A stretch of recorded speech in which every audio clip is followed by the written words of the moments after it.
I'm good for about 3 minutes. And then all right, everyone. Good morning, good afternoon, good evening, wherever you are. My name is Kenny Poo at Macwash, Standing Bear, Soda Tribe, Fishing Lake First Nation, Saskatchewan, Canada Treaty for Territory. Anishinaabe, 60 Scoop Survivor. We're going to go over that today. And published author. Welcome to we are the medicine circle, which really implies that we are the medicine. We're equal here. So I am in the just for a little clarity, a little more focus. This is not a ministry. I'm not a preacher. I'm not a pastor. This is not anything patriarchal. I'm sitting in the same circle with you. I am in the service of the circle, and I'm in the service of the Great Spirit. So that's really about it. This is not any kind of anything like that, anything colonial. So yeah, we're just here. You know what? We just have a really good time here. We really do. We just we carry on, we laugh, we cry a little bit, and we really get connected to this thing called life, which is really what we're here, why we're here, and yeah, we do it in a very traditional way. Um, yeah. So. And if no one said that they love you today, I love you very much. It really just implies that I want you to be connected to all these beautiful, powerful things, right? These things that bring us life, these things that connect us to life, right? You know, because we feel often very lonely, sad, depressed, and all these things out here, right? These are the medicines that bring us back to life, right? So, yeah. Um, Housekeeping thing. So if there's a little disruption, if there's a little thing in the audio where somebody freezes, or you freeze or I freeze, or I get kicked off or you get kicked off, just know that I'm not going anywhere. I'm just gonna come hit that live button again. I'm coming right back here. There was a comment yesterday. We are on two platforms, so we are on. We're doing a live from YouTube right now. So if I look back and forth, that's what I'm doing. So that was a comment. What are you looking at over there? So probably should have told you. Yeah. So anyway, that's what I'm looking at. I have a couple screens going on. So yes, let's get started in the usual way here. If you have any smudge out there, please light it up. And also, there's a standing, there's a prayer that we are walking with here daily. If you can keep this smoke going throughout the morning circle, just give me a little heart, give me a little thumbs up. That is for in reference to remembrance prayerful of for the residential school children that have never made it home. And also there was a 60 scoop person the other day, so we can add that too in a really beautiful and gentle way. There's a lot of 60 scoop children that never found their way back too. So and again, we're going to talk about that today in the question of the day. So yeah, so let's light this, keep this thing going here. So there we go. So yeah.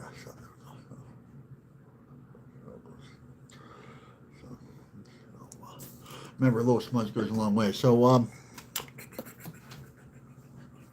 right. Okay. And if no one said that they love you today, I love you very much. So let's begin in a good way here. Let's open this circle with a prayer. Remember, the old one said, if it doesn't begin with prayer, then it doesn't begin. If it doesn't begin with spirit, then it doesn't begin. So let's begin in a really good and beautiful way. A little help, a little spiritual vision from above, a little medicine, a little tobacco medicine help guide us to open up that spiritual door we are offering ourselves to love and light and life. And then we to y'all, to all my relations, Kitty Manitou, Great Spirit, was on me. I love you. We love you. Chi Megwich for our breath. Chi Megwich for our circle. Chi Megwich for our life. Chi Megwich for this day, for our day. We come here in circle. We mean no harm in what we do. We are grateful for our last breath, and we are hopeful for our next, and we live in that place in between.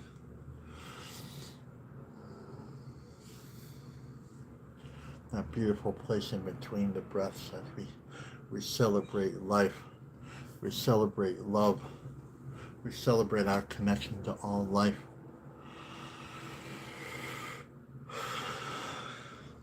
We come here for a lot of reasons. But again, the first one is always life. Without life, we have nothing. We can't celebrate or honor anything else before until we celebrate life. And we're not just not talking about our own life, we're talking about all life. Just celebrating our own would be selfish. That is a sickness we're trying to get over.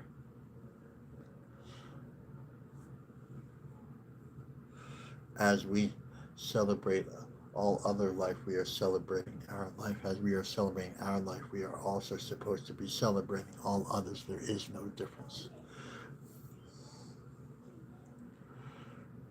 So we celebrate all nations, circles, and tribes, especially those nations, circles, and tribes that do not look like the two-legged.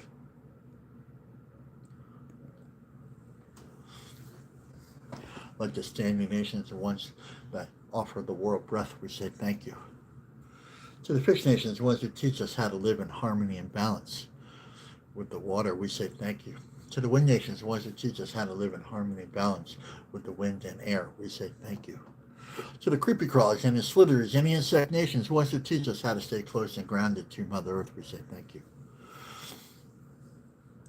To the four-legged communities, nations, circles, and tribes, the ones who offer us, teach us, and give us so much to, for, and with our humanity, we say thank you. And of course, to other two-legged nations, circles, and tribes, for we understand that you are our teachers as well. And this makes us happy. We come here, we celebrate those things, those spirits that give us life and love. The water, the air, the fire, and Mother Earth, they have offered us life. They are relatives as well, in all 7 directions.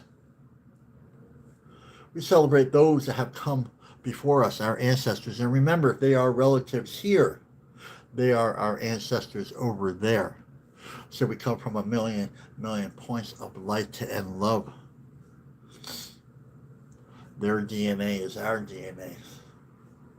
It is within us. And we also understand that some of our two-legged ancestors were hurt, wounded, abused, and traumatized, and they passed that along to us.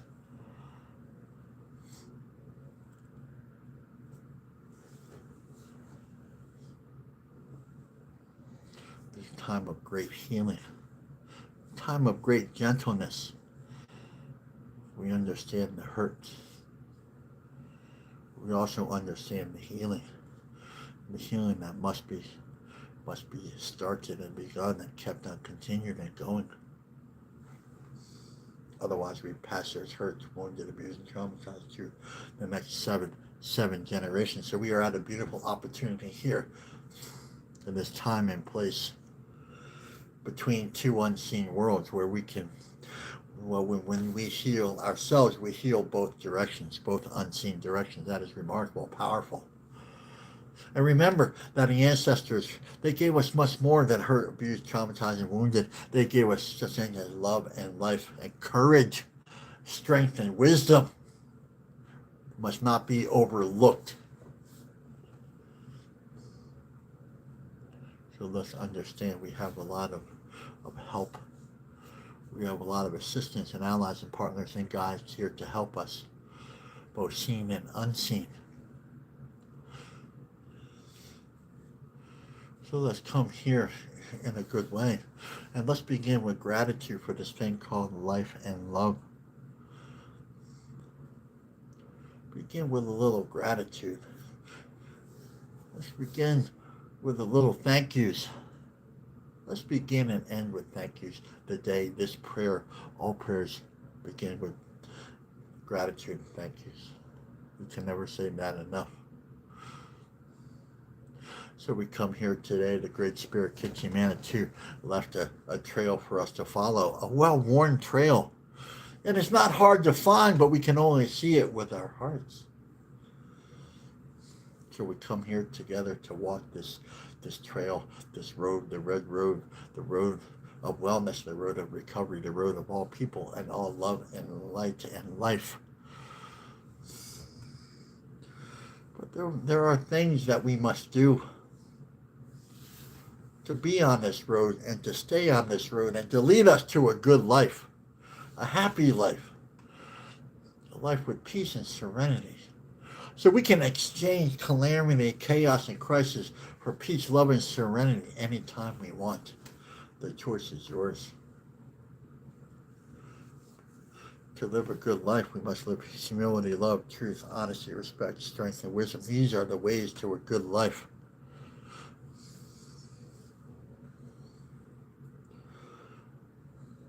So let us sit with these today. Let us sit in a very beautiful and gentle way with this thing called love, humility, and truth. Let us sit with these today. Let's honor these today. Let us walk with these today. You know, these humility, love, and truth, they're not an event. They are spirits that we walk with, prayers that we walk with, prayers that will protect us when we walk them from outside influences. So let us come here today and walk together in a good way.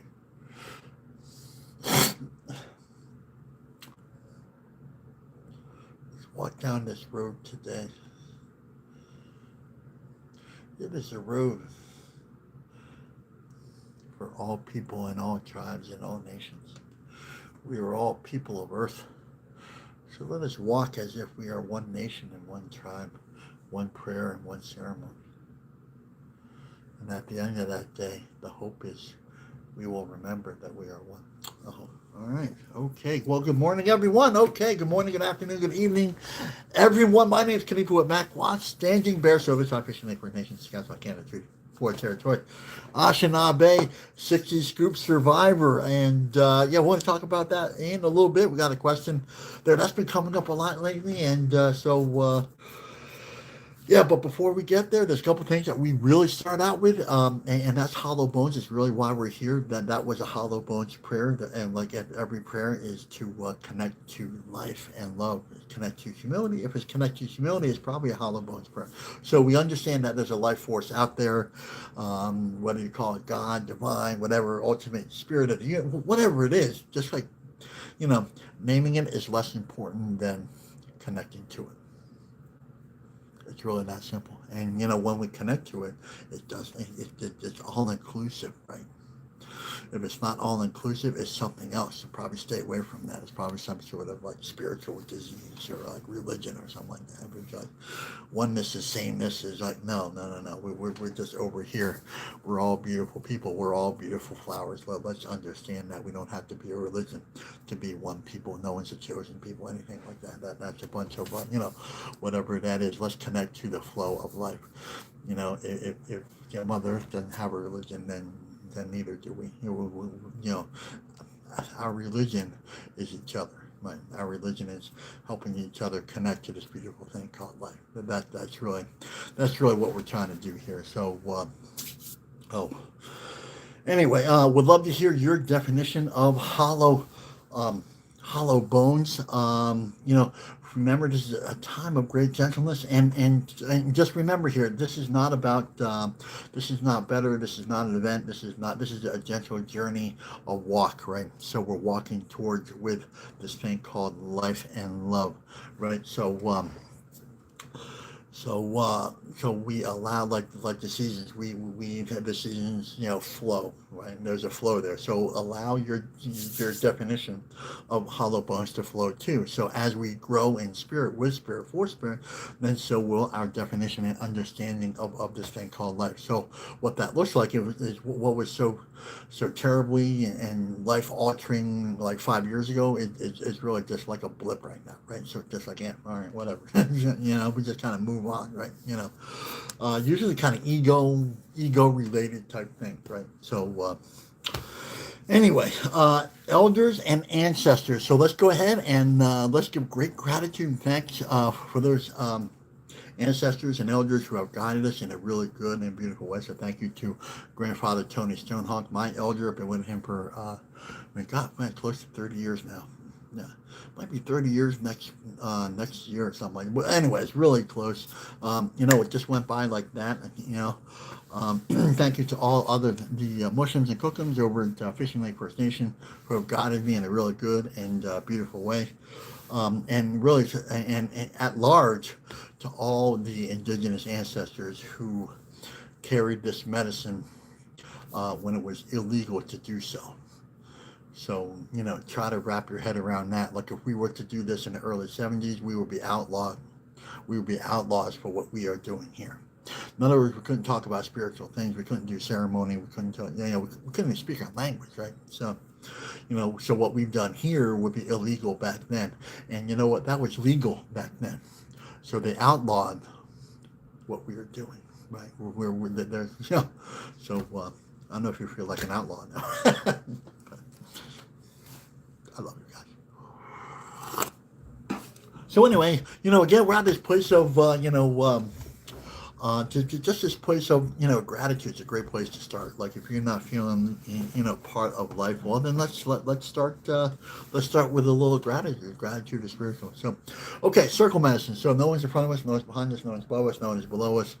We are all equal here. There we go. This is not a prop. I actually got a little offended, a couple weeks ago. Man, I love your props. This is the look I gave. That was the look. So anyway, this is called medicine. And sweet, oh man, it smells like life, man. It really does. This is what we look like. This is our spiritual. This is what we look like spiritually. So this is Tracy, Nina, Hamilton, Bridget, me, and all those other beautiful people out there, interwoven and overlapping together. We're all just sitting together, right? We're all just sitting together. So it's really that simple. It's not that complicated. It's not like mathematical formula, Einstein, anything like that. It's just we're just sitting together, And sacred feminine. Okay, we understand that the colonial world marginalizes the sacred feminine. That's the deal. That's why we brought that up. So sacred feminine, beautiful, powerful, sacred here. We honor you here. We honor you here.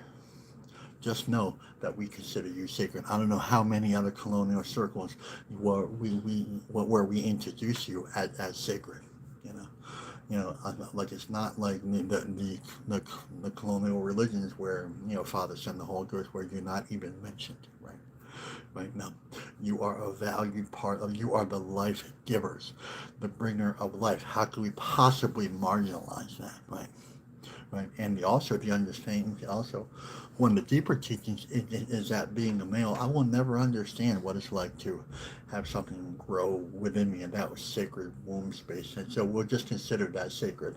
We don't have to understand it to consider it sacred. And you know what? That's one of the things that the colonial world really just the colonial world says, well, if I don't understand it, I will completely reject it. I will marginalize it, right? I will change its nature, my relationship to it. And that's really just a bunch of BS over here. The spiritual thing is, if we don't understand it, we still pray with it and for it. And you can write that one down too. That's the deal, right? We are like my friend. Somebody asked me this, and this is a great question. I'm going to go look for that guy, the guy from Brooklyn. We were at a recovery retreat in the Keys, and they brought this guy in from the Bronx to be a speaker. And this is what he said. He said, we're all beautiful flowers. We're all different sizes and shapes. And you know what?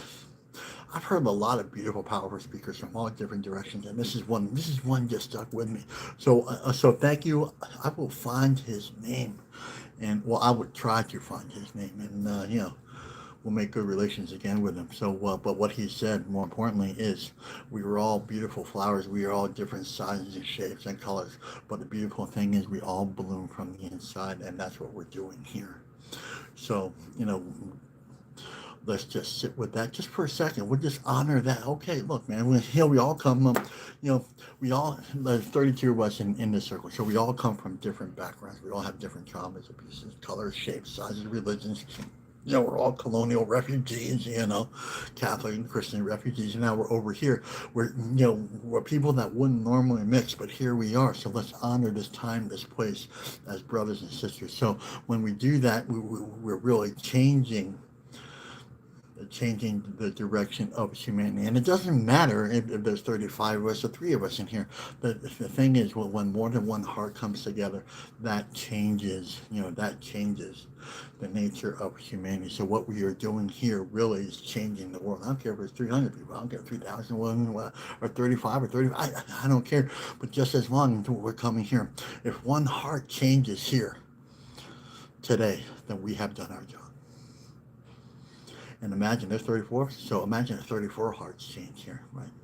Imagine we grow in response and compassion and empathy, that we have absolutely changing the world. So that's like one drop of rain. This is what something, one drop of rain doesn't fall down and say, you know what, I'm absolutely useless. There's a million other raindrops here, and I just don't matter. No, every raindrop counts. Your prayers, your words, your thoughts, your recovery, your healing, it all matters here. It all matters. And how many other colonial circles do you hear about where, your thoughts, prayers, your healing matters? It matters to us. Basically what we do here every day is what Grandfather Tony did with me 30 years, just come sit with us. Just come sit with me. That's basically what we're doing. That's all we're doing, right? This isn't like far out. This is nothing. This is us grounding and earthing, re-earthing, right? Walking the ways of earth. And basically we do it is we're just sitting together in a really good and beautiful way. So anyway, question of the day. So please keep your questions, concerns, comments coming. I do not guarantee I will get around to all of them, but this has been coming up lately, especially for me. A couple other questions, particularly my tribe had a welcoming home ceremony. There's like 3 or 4 of us. I think it was 4 of us there. Fishing Lake First Nation, 60 Scoop Survivor, and they had an official welcoming home ceremony, right? And it was really good and really beautiful. And here it is. This is a really dynamic question, and today we're just going to take our time because I'm not going to do anything else. I'm just going to drink some tea and take my time. So Standing Bear, I'm a 60 Scoop survivor. So if you're new here, the 60 Scoop was a policy of assimilation where they came into First Nations tribes up here in the provinces, and they stole healthy children away from healthy communities and healthy So I was one of those that they stole right from the hospital. My mother didn't even know that I was stolen. They literally tried to force her to sign something. She went into a diabetic coma, and and the hospital said, you know what, let's just steal this baby. That baby was me. And then I was put in an orphanage 800 miles away. And then I aged up to foster care. They tried to sell me. So what they do is they'd sell you on the market to any kind of white family and any kind of other community other than indigenous community. So instead of going back to the community or finding a home for me in the community, they purposely, it was a policy of assimilation where that they wanted me to be more white, right? So anyway, I was sold to a white American family. They were called the Snellgroots, hence Wayne Snellgroot. And then I was like 2 or 3 or 4, something like that. It was about 3.5, I think. So anyway, my first memories were already in place. They were talking about this they were talking about like a family, right? I can remember growing up, right? My first memories of life were like, this is really scary place. This is a horrifying, terrifying place, right? Did not know if I was going to fall asleep in the same bed that I woke up with, right? Didn't know that, right? So then I was adopted by the Snellgroves, and they were talking about this family, and I had no idea what they were talking about. They were talking about a dad. I didn't know what a dad was. All I knew was that guy. I had to survive that guy over there, and that woman over there. She ended up being my mom, and but I didn't know what a mom was, right? So instead of bonding with her, I had to survive her, which means like like I didn't know what they were going to do to me or how often they were going to do it, right? So you know, imagine, right? So, and then I had a brother too, and I kind of related to the brother because it was just kind of like we were the same age. And what happened was they were trying to adopt, yeah, have a couple brothers so they can be brothers. And so I just kind of looked at him, and it was just kind of like there, and I said, well, okay, all right, yeah, this is the smallest orphanage I can remember, And one of the scariest things was, and I write about this in my new autobiography, by the way. And so, it was the first time in my life when I got adopted that I had my own room. Scary, right? And here's the other thing too. And this is just to give you some emotional, mental, spiritual context of where I was, right? Like emotionally, right? So I had this go bag, right? This little backpack, right? And I packed it and repacked it every day because when the government car would come, you would have about 30 seconds to go up and grab your stuff if you had any time at all. So in that little backpack, I had M&Ms. I had like the little army men because I had a couple of Matchbox, racer cars, and I had a jacket, and I had the Fred Flintstone chewable vitamins, right? The little chalky, well, because I wanted to be healthy. So, funny now, not so funny then, right? So really, did not know if I was going to fall asleep in the same bed that I woke up with. Think about that for a second. I would look out the window at the Snellgrove's house, waiting for that car to show up, waiting for someone to rescue me. And I was hoping that someday my mom would come and rescue me, right? In fact, I would go to the end of the street because there's more traffic down there, and I didn't want to miss her. So maybe she would drive by, and I'd be like, okay, I'm over here, right? And I would wait down there for hours for her with my backpack, right? With my little backpack, right? Waiting for my mom to maybe drive by, right? You know, think about that, right? Think about that, right? She never drove by, and nobody ever rescued me.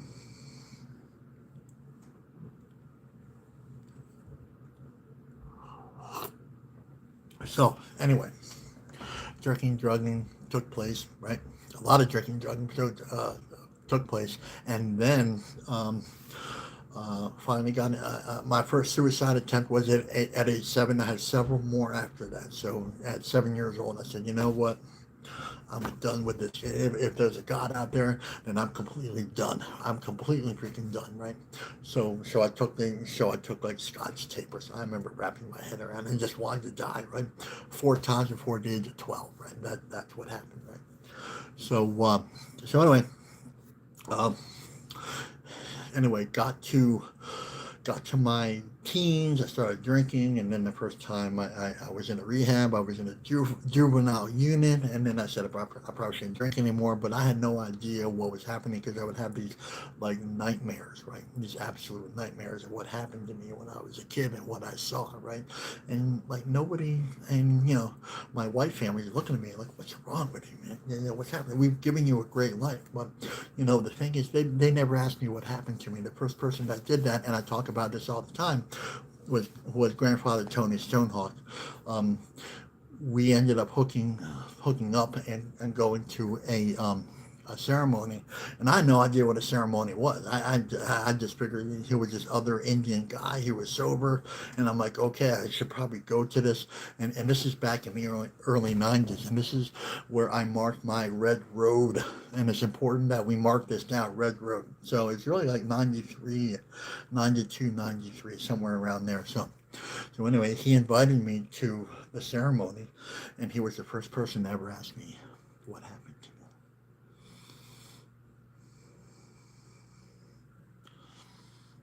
And that question marked my beginning of the Red Road. what that was. I didn't know that there was a place for me to be there, right? In fact, at that time, to mark this down was I didn't even know what happened to me. You know, and so all these times, like, um, because I was born with a cleft palate and I was learning disabled and I was dyslexic, I was in special ed. I failed first grade. I figured that was the reason why my mom rejected me. That was the reason why my tribe rejected me. Because, like, who wants to look at this lip? Who wants to look at this face? Who wants to look at this little stupid little boy right here, right? That's the way I felt. Well, and you know what? And you know what? And I looked in the mirror and I said, you know what? I kind of agree with you because I don't like looking at myself, right? And that's really where it was. I was like, oh, yeah, I'm just like, yeah. And then like the thoughts of like death came in. So, that's the truth, right? Like if you want to know what a 60 screw person feels like, abandoned, rejected, unlovable. And I need you to write that down, right? So anyway, my mom died. My mom died. Um, my white mother died, and I'm at her funeral, right? Right. I got a job in Florida. I was in Florida, working for the fire department in Florida. Um, my mother had died. My white mother had died, and I went to her funeral, and I remember looking down at her, and I said, you know what? I've lost two mothers at this point. One of the most pivotal days, horrific days in my life. It's bad enough losing one mother, but now I've lost two. So then I went out at that time. Then I went out searching for my indigenous family. And so that was back in '97. I hooked up with them to kind of speed things along here. I hooked up with them again. I reunited with my tribe back in '03. So that was, I'm thinking about 30 years ago, I guess. So, back in '03, I met my mother for the first time. I were working for the fire department. I flew out in Florida. I flew up to meet her. And then I found out what really happened. She told me what really happened. And it's just like, and now she told me I was stolen. I didn't know I was stolen. There was some sense of relief there, right?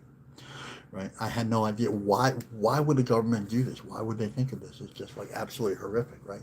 So now, what it's like being a 60 Scoop survivor today, right? That was the question. So, Standing Bear, I'm a 60 Scoop survivor. What is your experience being a 60 Scoop survivor and returning to your community? So I have returned in earnest to my community, right? Right. And let's remember that the indigenous communities on Turtle Island is some of the most traumatized communities, right? Right. Traumatized communities on Turtle, if not they are the most traumatized communities, right? Right. Right. Go to a reservation, right? That's really so. I come from Arizona. I went back to the reservation, right? And like here's my experience.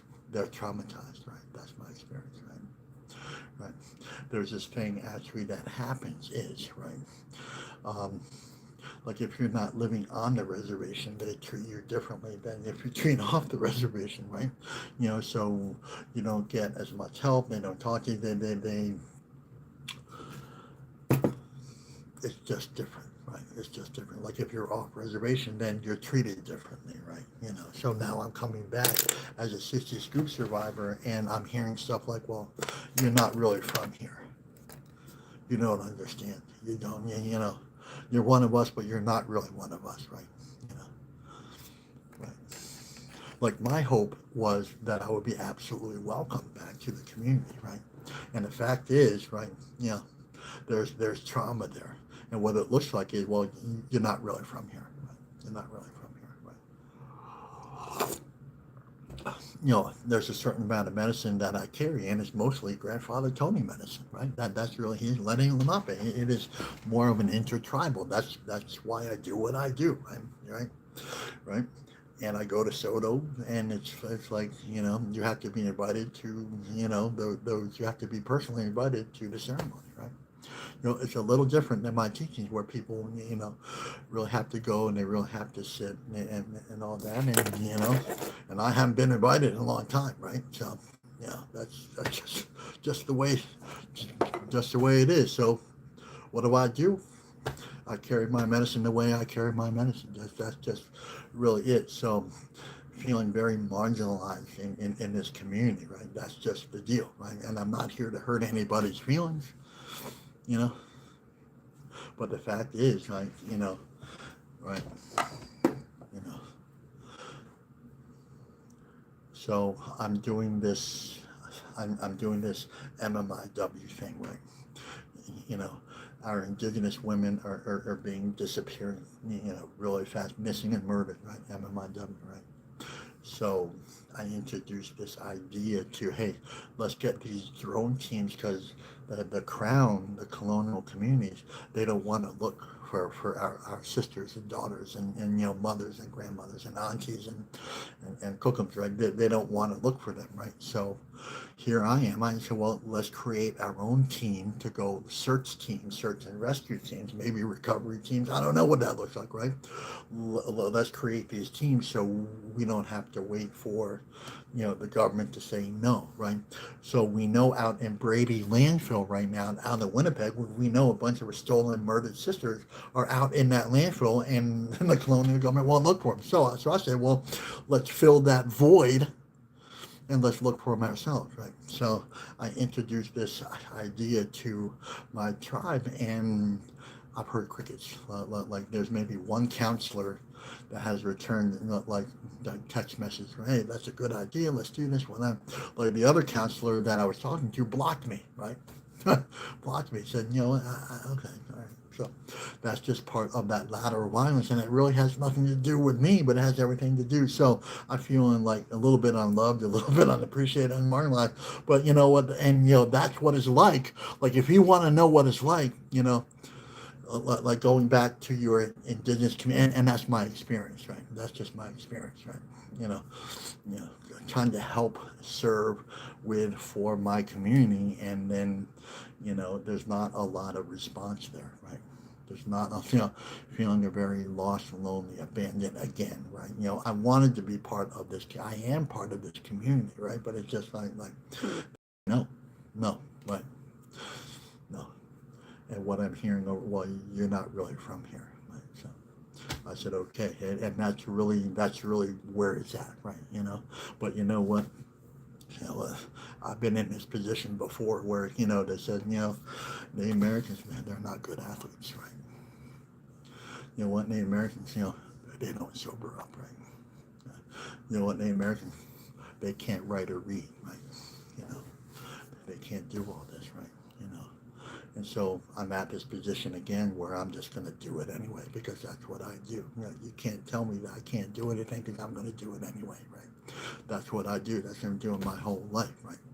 You can't tell me that the Americans are, back in the 70s and 80s, this is all I heard. I was looking for indigenous superhero athletes because I was an athlete. I was a swimmer. And I would look around and I would ask my teachers, hey, where's a good Native? Oh, no, they're a bunch of drunks, right? That's what I heard back in the 70s. And I'm like, I don't care. I'm going to be the best athlete I can anyway. Back in first grade when I said, they said I wouldn't play an instrument because of my lip, right? Well, you'll never play a wind instrument because you can't get that, right? Yeah, I think and I've done 3 albums so far. So, like if you want, and then there's this thing that I carry the medicine, right? I carry it's grandfather Tony medicine. That's what it is. And, and the beautiful thing is, the great thing is that I've sat with all kinds of medicine, all over really the world, really South America, to North America, and so I've learned a lot. And so what I'm sharing with you is the permanent medicine that I've learned and I walk with. That's why I do what I do, because this is a seventh generation prayer, because I don't want what happened to me to happen to my kids or my children or to your kids or your children, right? That's why I do I do what I do. I don't, fortune or fame, whatever that is, that's secondary to really the fact that I'm here to help this community, this earth community grow in greater, richer understanding, right? That's really, and there's always going to be naysayers out there that say, whatever. They're going to start rumors again. The circus comes in town, just like, okay, bye circus, whatever. We don't have to do that. So what it's really like to be an indigenous, scoop survivor, it's a tough life. It's a tough life, man. Yeah, because I get it from the traditionals. I get it from my community. Say, well, you're not really from here. You don't carry medicine. You're not doing this. You're not doing that. You're not one of us. And then you know, but you know what? Let's do this thing, let's do this thing called life anyway, because that's what we're supposed to do. We rise above, we rise above, the emotional carnage and language that the naysayers and the wounded people use against us, right? That's what we do here. So we're here to rise above all that. So that's a really great question. That was a short answer. I mean, by the way, it's just kind of like, what is it like? Yeah, to me, it's tough because, not really welcome in my own community. I'm a pariah there, right? So anyway, but we're going to do this anyway. We're going to do this anyway. So the reason why we're here, and I know we run way over. So what we do here is really exciting. So we read from Whispers from the Hollow Bone, Daily Medicine, and I know you can see this backwards, Whispers from the Hollow Bone, and these are a medicine wheel, sacred 7 teachings, and remember, they're just meditations. So what we're supposed to do here is we're supposed to sit with them, right? So if we want to make good relations, what do we have to do? Well, we sit with them, pray with them, talk to them, we make good relations. We're here to be a good relative, right? And we're here to be a good relative with Mother Earth, right? And all her life. And we're going to talk about that today in this one. So we're going to go over Whispers from the Hollow Bone, August 8th. If we could get a volunteer to put that in the feed, Whispers from the Hollow Bone, and I meant the whole reading. I meant not just the date part. You guys are so funny, man. So anyway, so what we're doing here is we're going to read it a couple of times, and then we're going to develop what we call a general impression. That's the starting point. It's really important that we understand that, because it gives us context. We can visually see, hear, feel, understand how we're growing in unity and in love, right? It's really important. And we do it for free every day, right? So, okay. When we begin to realize our oneness with all life, every encounter becomes a divine spiritual connection. It's one of my favorites. Right? And there's a lot to talk about here, so we're going to talk about this a lot. So, when we begin to realize our oneness with all life, every encounter becomes a divine spiritual connection. Okay. What does that mean to you? What is this speaking to you? And this is not about right or wrong. This is just like, hey, you know what? And we kind of tend to believe, like, if we're a colonial refugee, then we think the only encounters we have is with other humans, and that's not really the case. The case is that all life is begging for a relationship with us, right? The trees, the birds, the seasons, the sun, and all these things are begging for a relationship with us.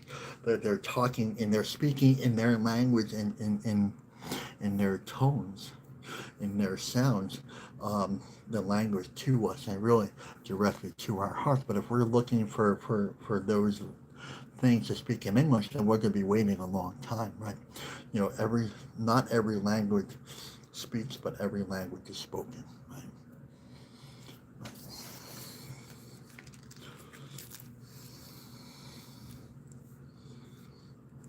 Okay, so would love to hear your what you get out from this. And again, this is not about right or wrong. The real beautiful thing is that we're going to grow, and we're going to grow together in richer, greater, deeper connection and understanding to this thing called life. And you know what? There's things, calamities, there's the circus out there. It just won't matter anymore. But so, the more peace and serenity is like, well, I feel a part of rather than separated from. So when we So in the first 5 words, there's we, us, and our twice. You know, what does that say to you? Do you feel lost, lonely, scared, afraid? You know, when we come over from the colonial world, yes, we do. And that lost, lonely, scared, afraid looks like sadness, loneliness, depression, you know, suicidal ideations. You have to understand, this is not a good or bad thing. It is what it is, right? The dark is just the dark sometimes, right? This is not, we're not calling anybody out. It's not like that. It's just like, look, man, it's, the medicine is separation over there. Like if you want to live life and you want to connect to all life, well then come over here to the realm of earth, the realm of connecting to all these beautiful things that give us life. That's what we're supposed to do. So when we who are and let's get very specific here. Let's write down what we are they talking about? Let's be really clear. It's really important that you understand this. When Spirit says, when the reading says, when the gift is offered to us, when we begin to realize we is what? Who are the we that Spirit is referring to? Okay, good. All life. Well, that's okay. That's a really good answer. Thank you, Nina. Shut me up. Seen or unseen? How about that? Yes, there it is. Symbol. Okay, there it is. Okay, good. Because we have to, when we enter into a room, whenever we walk anywhere, we have to see, understand, visualize that it's not just an I, it's a we thing, right? It's a we thing. So when we go out, that's why I say, when I love you, I say we love you, right? So it's not just Standing Bear that loves you, it's just like we love you, right? That's why I say that. We love you. When we begin, there's a beginning here, right? What kind of beginning, and here's the thing, right? We can begin anytime we want, right? We can restart anytime we want. We can end our old life with our last breath and begin our new life with our next breath, right? We can begin with the next sunrise, right? We can begin with the next heartbeat, right? There's so many ways to begin, right? Let's not limit the beginnings, right? Write that one down. Don't ever limit your beautiful beginnings, right? Right. Don't ever feel like you've missed out. You're too old. It's too late. That's what I get a lot. There's a lot of comments. I get, well, I'm 70-something years old and it's too late. Okay. There's this one last month. He was a priest. Actually, he was a priest for like 40 years, and he left the priesthood, and now he's walking the red road. And said, "Yeah, I just felt like I've wasted my life, and now I'm starting over again." I said, "Well, no, this is the beginning right here. This is a beautiful. Let's not talk about that, but create new beginnings, and we can do this. We can do this, and now we're talking on like a regular basis. It's really beautiful, right? And I think there was another. No, it was a priest or no pastor. One of the other. It's one of those things. But anyway, it's never too late. That's what I'm saying. It's never too late. So don't say that, I'm too old, I'm too late, I'm too this. No, let's begin now. You are right on time it's never too late to love yourself again. I need you to write that down. I really do, because that's one of those overwhelming things that bring us to this place of paralyzation, right? Well, I'm too old, I'm too grand, I'm too that. No, because a year from now, you'll be really happy you started today, right? Put that into perspective, right? So when we begin to realize, becoming aware, right? There's an awareness there. There's this beautiful thing, right? There's an awareness. Call it consciousness, divine consciousness, whatever, awareness, awake, whatever you want to do it, just become it, right? So the name that we is represented is less important than the feeling, the spiritual feeling. What everything begins with spirit. So when we becoming aware, when we look around and we understand that, hey, look, You know, this world is conscious, right? That's really the deal, right? This world is conscious. It's not, it's not unconscious that everything has a consciousness and is a part of that. If it has life, it has this beautiful consciousness and awareness. And I know that from experience because I tell this story all the time. We are all heart all the time. And where did I get that? Where did I get that? I'm a really clever guy, but I'm not clever enough to make that one up. That came from a beautiful, beautiful presence, right? Where did that come from? Where did that come from? All heart, all the time. I'll wait. Tree, good, awesome. Thank you, Gene. Tree, absolutely. You know, the trees. I am all heart all the time. And that's from the consciousness. We will never hear that from rarely will we hear that from a two-legged community, right? Right. But you know what? The standing nations, that's how they live all the time. I am all heart. So they are offering breath all the time. They are offering life all the time. So what are we supposed to be doing if we're supposed to be mirroring our brothers and sisters, and they are our brothers and sisters? Then what are we supposed to be doing, and where are we falling short, and how can we remedy, and how can we help this, right? So we're supposed to be mirroring ourselves. So we are all heart all the time. That means we're supposed to be adding prayers to our prayers, life to our life. That means we're connected to all these beautiful things. And then, so once it goes in here, and then we're supposed to give life, then we're supposed to share what we have done, share our progress, share our dreams, and say that we are part of this beautiful thing. Begin to realize that's what that's saying, right? The beginning. So it goes so much more hitting that share button. This ceremony we end, but a ceremony in you does not end. So let's take it out to the four winds. What we lived here, learned here, loved here, what we lived here, loved here, learned here, and listened to here. We take it out to the four winds. Does us no good to be all spiritual here if we don't take it out there. We are all heart all the time. Realizing our oneness. We just spent the last 5 minutes going over that oneness. Oneness. We are cohesive. We belonging. Right. You know, that colonial world, patriarchal world, their religions, they haven't got it yet. They just haven't got it. Right. Right. Right. They believe oneness is sameness. So that means you have to believe the way I believe in order for us to be one. And that's just ridiculous because the trees cannot be a part of that, right? You know, the squirrels, the beavers, the bears. So let's just note that and realize that they are part of this beautiful life. They are just as important in life. We all carry beautiful, beautiful medicine, right? The squirrel medicine, very beautiful. The bear medicine, one medicine is not more important than the other. Because we are all sitting here in the same circle. This is not like a patriarchal thing where all the male bears are wearing a little cap and just saying, you have to eat this little cracker, this little nut here to believe in one of us. That's ridiculous. God doesn't look like the beaver, the bear. God doesn't look like the beaver, the bear. He's just like mankind, God after his own likeness. That's completely garbage. What the thing is, we are all manifesting this thing called love, right? That's what we're supposed to be doing. So we are all a reflection of whatever that is, that divine connection is. It doesn't matter what it looks like. It matters if we connect to it. You understand?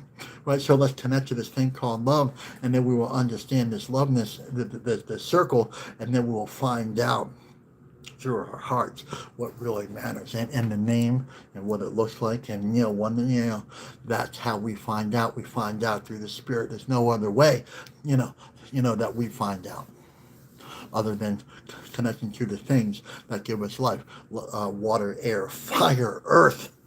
Right, beginning with those, and the beginning with the wolf, eagle, turtle, sabe, buffalo, bear, and beaver, right? The 7 teachings. And how do we do that? We do that through humility, love, truth, honesty, respect, wisdom, and strength. That's how we do that. That's the path right there, right? That's what they're talking about. Oneness with all life. Every encounter. Okay, all life. Okay, when do we encounter life? Right. When do we encounter life? Our first breath of life, first breath of the day. That we are consciously, we are aware. And then at what point, what do? We make contact with that life with gratitude, right? We don't make contact, which means encounter with. So we have to embrace, we have to make good relations, right?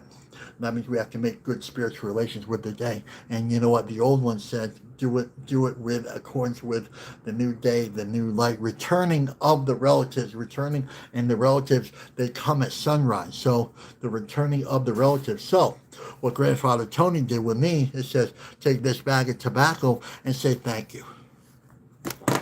Pray with this tobacco and say thank you for light and love. How can I help you? I'm so grateful for my life, right? That's our first encounter right there. So the people that are doing the 30-day challenge, give me a little thumbs up if you're doing the 30-day challenge, and because that is a life-altering thing, right? There's 86,000 seconds in a day. Use 60 of those to say, hey, I'm grateful for life. How can I help life? How can I help life with life? Instead of the colonial cosmic Santa Claus with their hand out, and I need this, I need that, I need all these things right here, right? Good. Every single one of us should be grateful. If you're not grateful for life, then you're probably missing the greater part of it. I would say high 90%. You're missing if you're not grateful for life, because it opens up that spiritual door. It's done with the tobacco. Thank you for life. Thank you for my day. Thank you for my breath. When's the last time anyone out there says, you know what? Thank you for my breath. Or do we just take it for granted because we are entitled to life? I love you. I want you to live a really good life. But you know what? Like if you live with a sense of entitlement, well, this, because, we all talk victimese, so this is all part of our healing process, right? I talked victimese for a long time. I thought I was entitled because all this happened to me there, then I don't have to do anything later on, and I deserve this great life. But you know what? The fact is, Spirit says you have to show up for your healing. Showing up means being grateful, right? If you're not grateful, then you're somewhere else, right? Be grateful.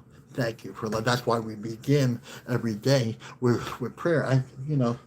I sit facing east and saying thank you for life. And I don't care what's going on, right? I don't care if the circus is in town. I don't care. The circus is right in front of me. You know what? Regardless of what's happening around me, I have to be grateful, right?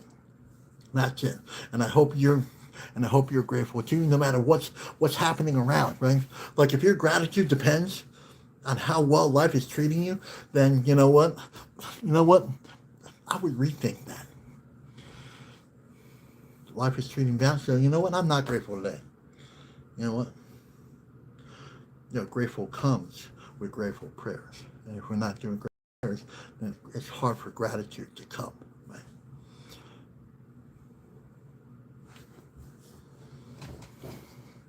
I love you. I want you to live a really good, beautiful, powerful life. But we have to do it full circle, asking without offering spiritual stealing. So that's why we offer the tobacco as part of our prayers to be heard. That's why we do that. Write this one down. Asking without offering is spiritual stealing, right? So we have to offer something for our prayers to be heard. That's why we have the tobacco. So that's why the 30-day challenge is, because that's how life started for me, right? A little awkward, a little clumsy, that's okay, but we're still grateful anyway, right? Our life doesn't have to be perfect to be grateful, right? I need to write that one down, because in the colonial world, I'm only grateful when, the romance and finance are good, when everything has enough food, when the kids are happy, when everybody's happy. Only then am I grateful. That's not the way it works.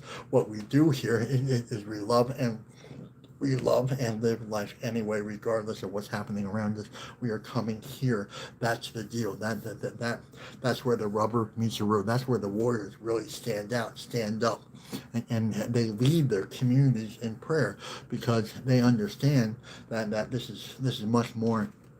This is much more about them, their silly wants and their silly needs, that we are here spearheading a new community in humanity. And I just said, we're to be grateful no matter what, because life is most important, right? And so when we celebrate all life, then we have a right to celebrate our life.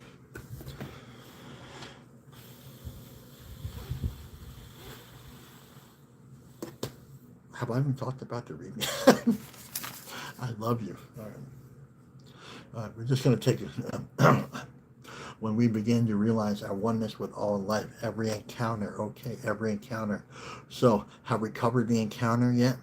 When we wake up, that's our first encounter of the day, right? It's not when we walk to a tree or walk into a tree. It's like, no, no, no. It would be really good to go offering up prayers and gratitude to. When's the last time you said thank you to a tree for giving you breath? Right? I mean,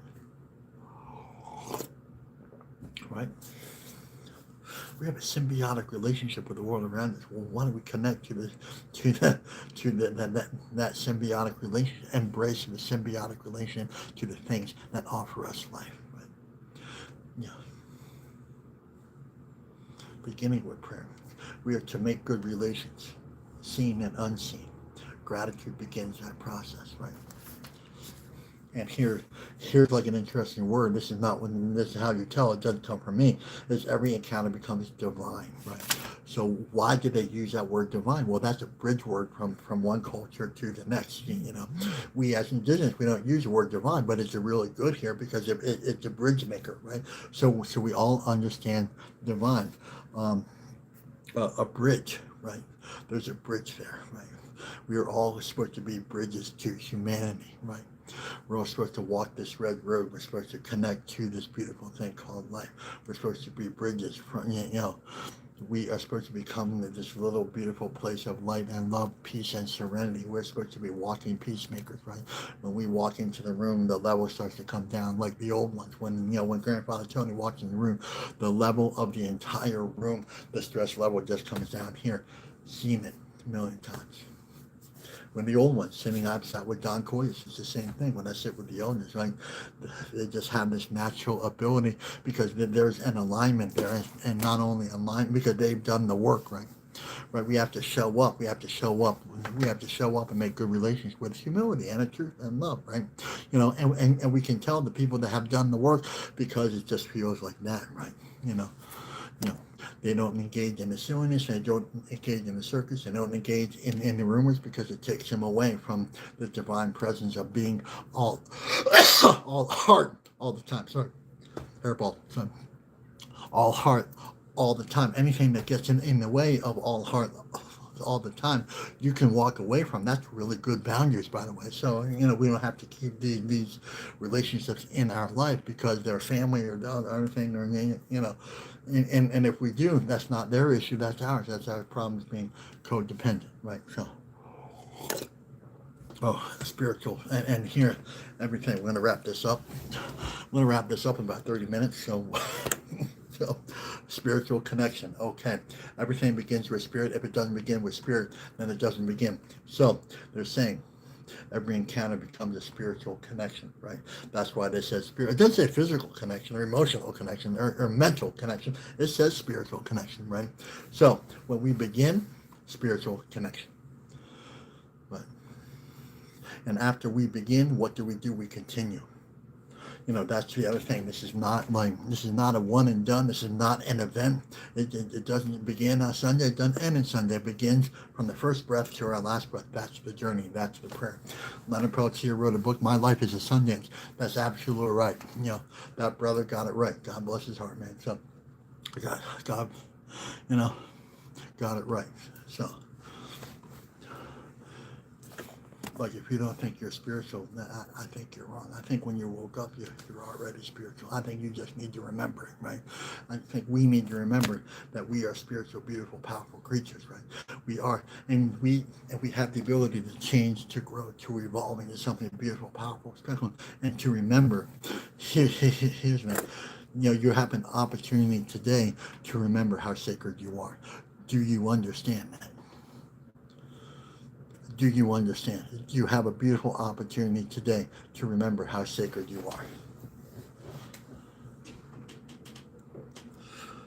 Do you get this? Do you understand?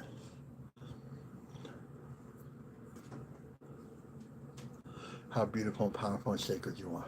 You get the opportunity. Let me say that again. You get the opportunity today to remember how beautiful, powerful, and sacred you are. Are you taking that opportunity, or are you saying, you know what, I'm just going to do it another day. I'm just going to watch Netflix all day because you know what, that's more important than remembering how sacred I am, right? I need you to write that down. I need you to put your hand over your heart. You know, there was a Lakota elder sat with him down in South Miami. He would always bring this up, and I didn't understand this. He said, put your hand over your heart and remember why you were here, right?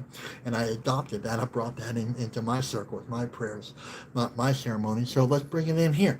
Here, put that hand right there over your heart and remember why you were here. Remember why you're sacred. You have this divine focus, this divine, the heartbeat is the heartbeat that you have here, the boom, boom, the boom, boom, the boom, boom, is the fire from the center of the universe. So something very divine, beautiful, powerful, sacred spirit, something here thinks that you're absolutely freaking magnificent and beautiful, and that you're here. So why don't you remember why you're here? That's really what this is talking about. Do you get it? Do you understand? I love you, man. I love you. Absolutely, freaking Angelique. We have the opportunity today to remember how sacred we are. And the beautiful, we are. I love that. We are. Right. We have the beautiful opportunity to remember how sacred we are. That should be everybody's takeaway every day. What have you done today to remember how beautiful and sacred you are? Did you not take a drink today? I think that's a real good thing. Right. I think that's a really good thing. I think that's a really good start. And remembering, as we go through this thing of this thing, right? It's okay not to be okay, right? It's okay not to be okay. It doesn't have to look pretty, Going from the caterpillar to the butterfly, it's a gooey freaking mess, right? Outside this door right here, it's a freaking gooey mess because we have, 3 feet of snow last week, and now it's just mud and ugly snow everywhere. It doesn't look good. It doesn't look pretty. But that's a sign of life, a sign of beautiful things. It doesn't have to look pretty. So, like the way we know that is just put, this is the way we know that. It's just really simple, right? This is like, when's the last time you did this prayer right here? When's the last time you did this prayer right here? Just remember. Just close your eyes and just say thank you for life. Thank you for what you've survived. Thank you for everything you've overcome. Thank you for everything that is left, right? And the one thing that is left if you're here is you. How much do you value you? Do you value yourself at all? Or are you looking at what you don't have, right? Well, looking what Spirit's bringing you. Spirit brought you life today. The first fire at the center of the universe is inside you, right? I want you to place a value on it. When you start placing a value on that, then we started placing value, and then we come to this beautiful place of light and love. It is so beautiful and so powerful. Yeah. I could keep going. We just have a good time. I could keep going. I think I want a cookie. I'm sorry. I love you. I love you. And let's read this. So let's read this one more time, and let's mark in our minds right now. Someone said someone had 3 days here, or 3 days sobriety. Someone he'd been here 3 days. He said, "What's our takeaway for today?" And that's really good. So, what is your takeaway today? And you know what? Let's look at our let's look at our initial impression, right? So, okay, what did this reading bring us? And where had this reading brought us? Right, 2 separate things, right? So what is our takeaway today, right? Right. What is our takeaway? Right. What is it? I think, my takeaway is, someone asked me that yesterday. You asked everybody else, what's your takeaway? I think my takeaway is, remembering today that we have the opportunity to remember how sacred we are. I think that's a beautiful sentiment right there. Good. Be grateful for life. I love that. There's really no wrong answers here, right? As long as it's in that beautiful place of light and love and life, then it's really good. Hey, just just let's remember, just for a moment, just for one blip, one moment, 86,000 seconds in a day. If only for one of those seconds remind you what a beautiful survivor you are, man. I think that's a hell of a day, man. That's a hell of a day, right? You know, Remembering as a 60 scoop survivor and just like, life is a hell of a day. You know what? Life is, life is a good thing, right? Even at this stage in the game, even with my tribe basically marginalizing me and my word and what I'm trying to do. It's like, you know what? I'm going to do it anyway because, that's what I'm supposed to do. And this is a great day to do it, right? You know, Besides all the circuses that's happening around me, and I'm just like, you know what? I'm going to have a great day anyway because I have this thing called life because there's life in me from the center of the universe. That is just like, you know what? I'm just going to do it anyway because that's what I'm supposed to do. Right? That's what I'm supposed to do. Right? Hey, and I'm going to remember that I'm sacred anyway because that's what we're supposed to do. Right? I'm going to be grateful for my next breath because that's what I'm supposed to do. I'm going to remember I'm sober today because that's what I'm supposed to do. Right? We don't carry, the more, and you know what, we say it all the time, the more love we carry, the lighter the load. So if you want to lighten up your load, start carrying some, remember how sacred you are is loving yourself, and that will lighten the load, right? Right? We don't have to harp on the mistakes of yesterday, right? A lot of people made mistakes yesterday, right? It's okay, right? Okay, well, I'm sacred and I'm working with understanding and trying to be a good relative, both seen and unseen. I'm trying to understand this relationship with humility because I don't seem to have it right now, right? And you know what? That's okay because remember, we're just trying to be better human beings, really. There was an elder that said that, and that stuck with me. He said, "Hey, we're just trying to be better human beings here," and I love that. Right? Let's be better human beings, and when we're better together, let's be better human beings together, and that's a really beautiful thing. Right? Right? Right? Let's be better human beings together. Let that be our takeaway. Right? Let that be our takeaway. Okay. I love you very much. I seem to have misplaced my announcements.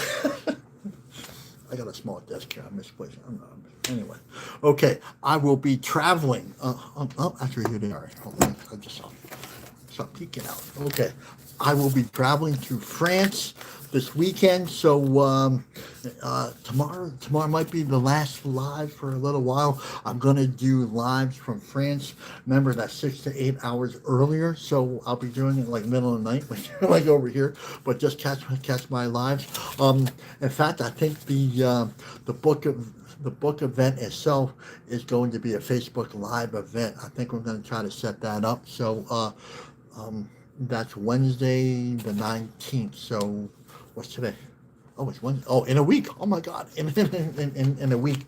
So yeah, in a week. So look for that live and. Yeah, and thank you. Oh, again, thank you for all the birthday wishes too. They're still coming in, so I can't possibly get around to like 500 thank yous. But I'm just gonna say about public here, thank you, and my gift from Facebook is I'm back on restriction again. So I love you. Oh, okay, all right. So I'm going to be in Paris. We're going to move ahead with this drone project. In fact, we have a lot of MMIW projects going on. If you want to be involved, please put your name, your contact, please private message me actually, and we'll hook you up with the group. We have a lot of beautiful volunteers out there. If you're a volunteer, thank you so much for I know I've been a little absent over there. There's a lot of things happening around me, a lot of circuses happening around me. So anyway, thank you for that. Thank you for everything. To Tammy Lynn, to Laura, to Julie, to Melissa, to thank you for all those beautiful women who are really just doing the bulk of the work. So thank you for that. Yeah, and if you want to get volunteer, please let me know. Okay. New announcement. Women's group, International Women's Healing Circle. We have Maureen O'Hara, who does a great job helping out the Thursday group, and Denise Miller. She does a wonderful job over here. When women help each other, and just go over there and check that out, right? They do a bunch of teachings over there. So okay, I will be attending the 2023 Gathering of Elders on the Mississippi River, May 26th through the 29th, Nauvoo, Illinois. If you would like to join, there's going to be a bunch of us going there. So it's going to be, there's like 30 elders, 30 other elders that are going to be there. It's going to be a hell of a weekend, right? It's going to be a hell of a weekend, right? So we'd love to see you. We'd love to see you in person. Give you a nice big hug, and we'll just sit in circle. Maybe we'll break some bread. We'll sit together. We'll laugh together. We'll tell stories together. That's going to be beautiful. I think that's it. Again, we run way over. Sorry about that. Let's just close our eyes and let the standing nation take us out.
Once again, the final word is this ceremony may end, but the ceremony in you does not end. So let's take what we lived here, loved here, and learned here, and listened to here, and take it out there. There's no good to be all spiritual here.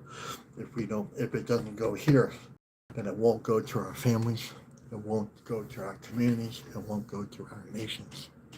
So let it go here first. That means go beyond hitting that share button. It goes beyond that. So hit that share button. That's a good start. But you know what? Again, let it go here before it goes out. Be the peacemakers. Okay, once again, my name is Kenny Boyd Macwa, Standing Bears. And if no one said that, they love you today. I love you very much. Bye-bye. Okay. All right.